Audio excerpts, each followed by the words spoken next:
Hey, fight fans, welcome back to Carl Prizza MMA. Carl Prizza, today I'm with a returning guest to the platform. Time we talked to this gentleman was last year when he was getting ready to be on the Contender Series for the first time. Since then, he's been killing it on the regional scene, making his return to the Dana White Contender Series September 9th, taking on former LFA champ Lerryan Douglas. He is Chaos, Mr. Cam Teague. Cam, what's up, buddy? It's going good. How's it going? It's going good, man. So some exciting news came out All right. a few weeks ago on the Contender for the second time, man. When you were able to get that news, was a pretty cool feeling? It was, they told me to go get a win, but I never done the bare minimum. I went and got two. I even got a boxing fight, because I was just sitting around waiting. So I'm glad they called and got a name and been preparing for him, ready to go. Absolutely. You know, last time you were on the show, we were talking about your boxing match against Steve Confer, obviously off the hook. You were able to finish it second round. Beautiful TKO victory there. What was it like doing a boxing match? How did you enjoy it? It honestly just felt the same. It was just the fight at the end of the day. I just was limited in my tools, and I know everybody was saying I looked like a real boxer out there, so I got the job done like I said I wanted to. You know, you mentioned that they told you to go and get one more. You got three more, two MMA contests, one boxing match. And if anyone knows who you are, that's just typical Cam Teague, man. You love to fight. Staying active like that, does that calm you? Do you feel like positive benefits with it? Oh, I do. I'm always training, so why not, always fight if I'm healthy. Like I like to fight, every other month. I like to fight like 4 or 5 times a year if I could. So this time I've had like 3, 4 months to get ready for this fight. It's kind of different for me because most of the time the max I get like, 4 or 5 weeks to get ready for a fight. So I don't know. I'm a little antsy this time sitting around waiting. Like I'm ready to fight tomorrow if we had to. I'm in shape and man, I'm just excited to hurry up and get out there and get this win. So, I mean, it would surprise me I pick up this win on the Contender Series, and then like a month later, I'm booked for the Apex or something again. I'll be ready to go. You know, it's kind of crazy. You know, about 1 year ago, you were getting ready to fight Kevin Vallejos for the first time on the Contender Series. You know, now a year removed from that, do you think you've evolved? How have you changed? How have you evolved? Oh yeah, if you've seen my recent fights, you can tell I'm not the same guy I was last year. I mean, I said it before in other interviews and stuff. If I fought myself on the Contenders last year, I'd smoke that guy too. So I think the loss is probably maybe more of a blessing than anything. If I got that win, I probably wouldn't have improved that much. And, you know, granted, I took it on short notice, but like I said, like I always say, it doesn't matter. I signed up, I showed up, and you just got to fight. You got to win. You're supposed to win. It doesn't matter if it's short notice. It doesn't matter what you got going on in your life. So I went back. I made the improvements I think I needed, and I think everybody's going to be a bit surprised this time around. You know, it's kind of interesting when I talk to fighters about their first loss, with you having that O removed from your record. Do you feel any benefit of it? I mean, is it more of a calming feeling? Is it less pressure worrying about it? I never had pressure even when I was undefeated. I mean, I've lost as an amateur. I've lost in everything in life. Play sports growing up. It's just I'm not too worried about it. I'm kind of like weird. I don't come to fight to win. I don't come to fight to lose. I just show up and I throw down. I let whatever happens happens, and that's the mindset I came into every fight with, and it's benefited me so far. I'm 9-1. And I'll be honest, it's probably not even gonna be the last time I lose. In this game, especially in the UFC, not gonna go undefeated unless you're a very special fighter. Which I think I got the tools to be a ranked fighter and put on these exciting fights for everybody. But the reality is, some people are gonna catch you on some bad nights, and you just gotta have more good ones than bad ones.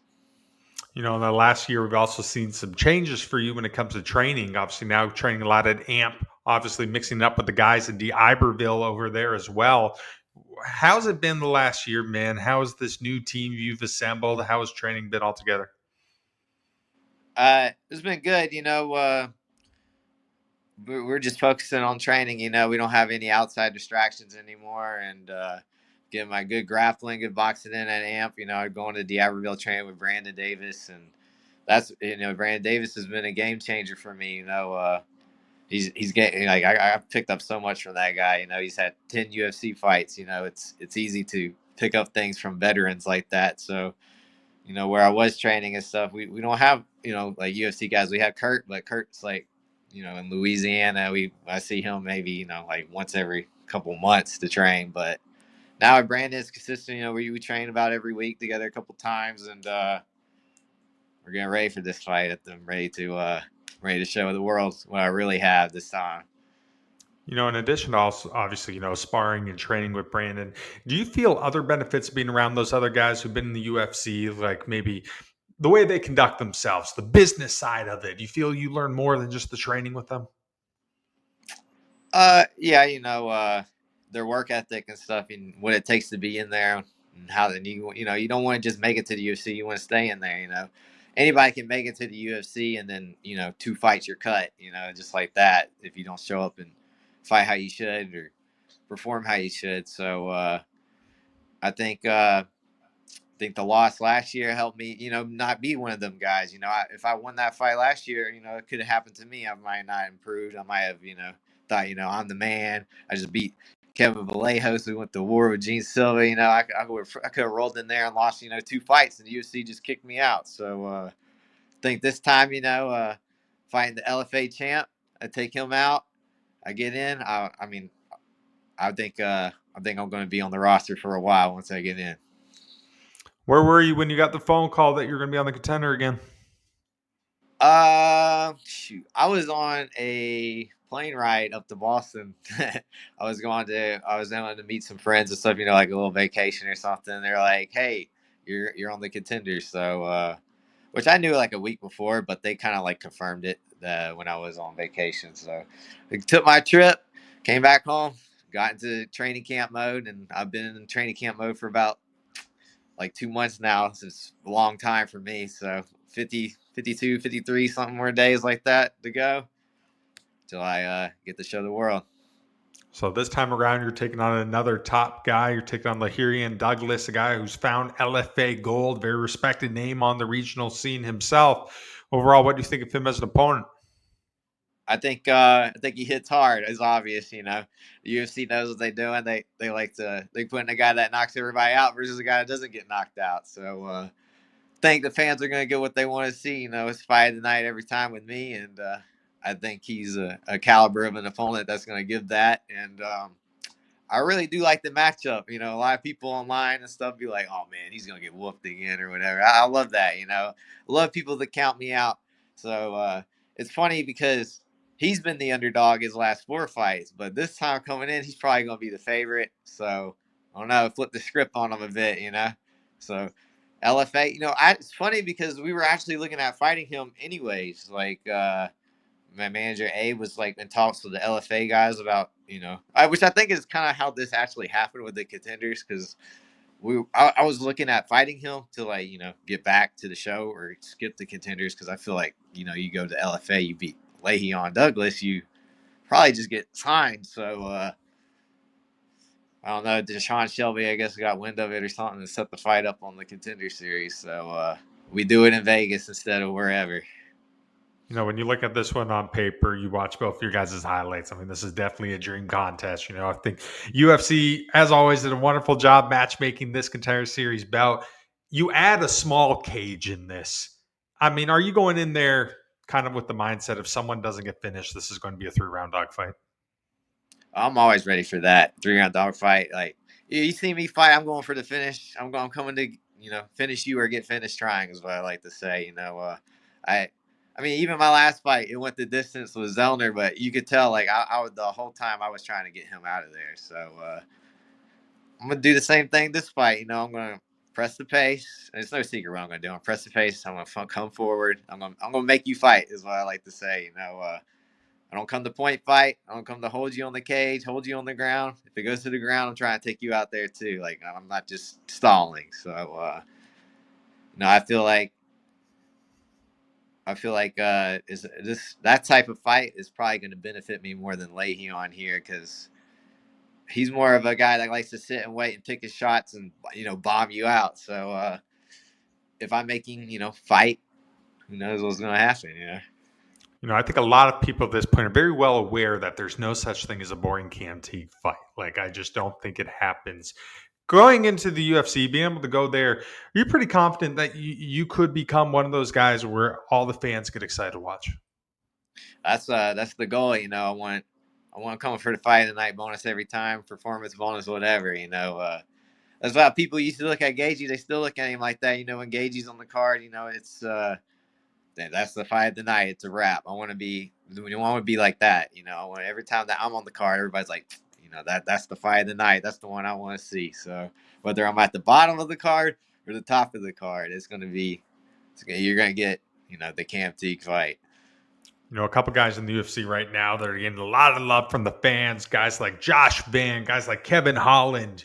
You see them take fights every couple months. They're some of the most active fighters. For you, is this kind of something that you want to follow after as well? Do you follow some similarities there? I'm definitely gonna be just like them guys when I get in.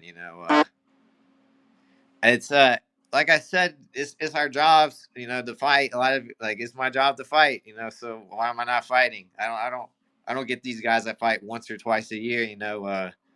We only have so long in the sport too. Like I'm 27, I want 20 UFC fights. By the time I'm 33, 34, that's what I want. So I'm gonna get in there and I'm gonna get active. Whoever Dana and Sean want to give me and. Hopefully I get a bunch of strikers along the way. Some wrestlers, I'll defend it and stand up and make them fight, like I say. So whoever they want to give me, man, I'm going to be there. And, I got my manager, Abe, so he'll match make accordingly. And I'm going to be active, that's for sure. Since the Contender Series started, there's been hundreds of fighters who've been able to get on there. Very few get their second chance on the Contender Series. Obviously having this opportunity, does this really reinforce that this is where you belong? This is where you're going to be? Yeah, I think so because obviously last year too, I fought Kevin Vallejos on 2 weeks notice, 3 weeks notice. Nobody was taking the fight. They literally told me that I just beat Austin Lingo like a month ago. Like I wasn't even like 30 days removed from that fight, and they're like, "Hey, you want come in and fill in?" I said, like I said before, it doesn't matter if I was sick, hurt. It doesn't matter who the opponent UFC calls. I was going to show, and I think they see that and. I got finished pretty early, but if you watch the 2 minutes, I was coming, I was hitting him, I was doing what I always do, coming forward and making it a fight. So I'm gonna do the same thing here, and I think the UFC sees that, and I think I got a pretty favorable matchup. With already being there, being able to understand what it's like from the hotel, how they shuttle you, fighting in the cage, getting used to that environment, does that kind of put you a little more at ease for this one? I was at ease for the last one. You know what I mean? I'm not one of these guys that get nervous out there. I'm always calm. I feel like last fight, honestly, I think what hurt me the most with the Kevin fight was I didn't have really any adrenaline. Like I just felt like I just felt like I belonged there. So probably gonna feel the same way again, like I belong here. And hey, it is a little weird, with not so many people around, but. Like I said before, I'm gonna fight the same way, whether it's in the T-Mobile Arena or in front of 300 people in Mississippi. Hey, 10 people in the Apex is no difference for me. I'm coming to fight. Are you envisioning that moment potentially after the fight, sitting with the four other winners, Dana White calling your name and you shaking his hand, taking that contract? I'm gonna thought too much about it because I'm ready. I gotta get the job done first. The only thing I'm thinking about is being in the center of that ring with Lerryan Douglas. So I'm excited for it. It's my dream. Like I say, every time people ask me what's my dream fight, I always say it's my opponent that I'm fighting. And right now, my dream opponent is Lerryan Douglas on September 9th. And everything else after the fight, the chair, all that, I'll take it in the moment. I ain't going to dream about it until I get this job done. Now, for you, what would it mean to fight in the UFC? Everything. I always say that, I I got into this sport to fight in the UFC. I could fight all these other promotions and stuff. They've come and I've had offers here and there, but everybody wants to play in the NFL. Like I always say. So I want to play in the NFL fighting, and that's the UFC, and that's everything's on the line for me again here. And It's the type of fight. If I lost this fight, I'd probably just walk away, man. I don't know if I don't think I could get another shot, but this is it for me. I'm gonna make my dreams a reality and get it done this time around. It's kind of crazy when you think about it. You dropped your last two amateur contests.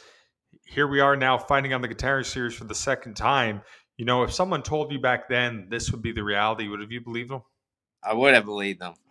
My work ethic speaks for itself in the gym, and like I said, those two fights, man, those are 9-minute fights. I ran out of time, is what I like to believe. So, a real fight, I have 6 more minutes to get them out of there. So, I think I would have done it too. But those guys were really good. Omar's killing it too. He's like 3-0 as a pro. He's in Fury, and honestly, I don't know what happened to Ingram. Like he fought only like one more time after that fight, and that was it. That guy was really good too. But you got to take losses. It's better to take losses as an amateur than as a pro. Those helped me learn, and I adapted. I made my changes. I went pro and went on my run, and I beat a UFC fighter along the way, and I got my shot on the contenders. I lost, so everything plays out for a reason. I went back and I made the improvements I think I need, and obviously I'm working hard in the gym. As you can see, I got a black eye right now, and I'm ready to go. I'm ready to get after it, ready to bite down my mouthpiece and do the damn thing. We've talked about it before, that Mississippi, that Alabama, Louisiana area just loves combat sports. I mean, there's a few names who've done big things in the UFC. What would it be like to represent that area? Give them another big name to talk about. That'd be everything for me. Like we had Jason Knight, Brandon Davis, Chase Sherman, Alan Belcher down here in the Alabama, Mobile, the Biloxi little area, Pensacola. They got SD in them, and I'm ready to be the new face of the South. Is what I like to say. I like to consider that the real deep South. So we don't got a guy that's in there right now, and I'm ready to be the face for us all and lead these other guys to the UFC just like me. And I want to be the guy that everybody looks up to like them. So I already get love and stuff around here all the time, but I know the job's not done yet. I need to get in the UFC. I need to get my 20 fights. So we got some really big UFC fights coming up. And, one fight that I look at, and I can obviously tell you're going to be glued to the television, is the fight this weekend in Louisiana. It's Dustin Poirier. It's Max Holloway. I see similarities in your fighting style with both of them. Overall, what are your thoughts on this contest? I wish they gave Dustin somebody else for his farewell fight because it's tough because I'm a fan of both guys and seeing you know if let's say Dustin wins, that's two trilogies now that Max went 0-3 in. And like it was just crazy to think that 6 of Max losses is to the same like two guys. It's like hard to think about because it doesn't happen to many people like that. So yeah, and obviously it's going to be a great fight, and I think instead of Lil Wayne, Dustin should have walked out with Boosie. I think that'd been a better choice for because I feel like he messes with New Orleans more than Lil Wayne, but that's just me. Absolutely. When you look at the big names in the UFC like those guys, do you get any motivation from it? Are you watching fights now, seeing it, and just getting fired up? I don't need them to fire me up, so I'm ready to go right now, whether they fight hard or not. I just know like every time I see featherweights out there like fighting, I'm like, I know I can compete with those guys. I know I can beat those guys. I know I can put on the show that I can deliver every time. So I'm just excited to get this fight done and get in the UFC and start mixing it up with these guys because I feel like I belong in there. There's a lot of different analogies you can use to describe the life of a professional fighter. I think a roller coaster is a good one. But Lyoto Machida once told me there's 3 stages of being a fighter. And I really like this. First stage is the beginning stage, the growing stage. The second stage is the conquering stage. And the third stage is the sharing stage. You feel like your fight against Lerryan Douglas, does that start your conquering stage? I guess that if I get in the UFC, I guess that really begins. The career really begins when you get in the UFC or even like PFL or something like that. So I'm ready to, because once you get into somewhere like the UFC, there are no more easy fights. There are no more cans. There are no more layups. You have to train every fight like it's your last. Like these guys, they're in there for a reason. They're the best in the world, and to be able to say I'm competing with the best fighters in the world, beating the best fighters in the world, being one of the best fighters in the world, I'd say that's the conquering stage for me, and that's I'm ready to get in there and do that. Absolutely. All right, Cam, last question for you. In a perfect world, what is the outcome September 9th when you make your return to the Dana White Contender Series when you take on Lerryan Douglas? Fight of the night, barn burner. Everybody talks about fight of the season. I get the contract and I fight like 40, 50 days after the fight after UFC. Absolutely. Well, hey, man, Cam, once again, as always, thank you so much for your time. Very happy to see you back at the Contender, and I think this one's going to be a banger. I'm very excited for it. Yes, sir. I appreciate it. Absolutely. That's it for us tonight. I'm Carl Prusa. He is Mr. Chaos. He is Cam Teague. Watch him. Dana White Contender Series, September 9th, taking on Lerryan Douglas. Take care, fight fans.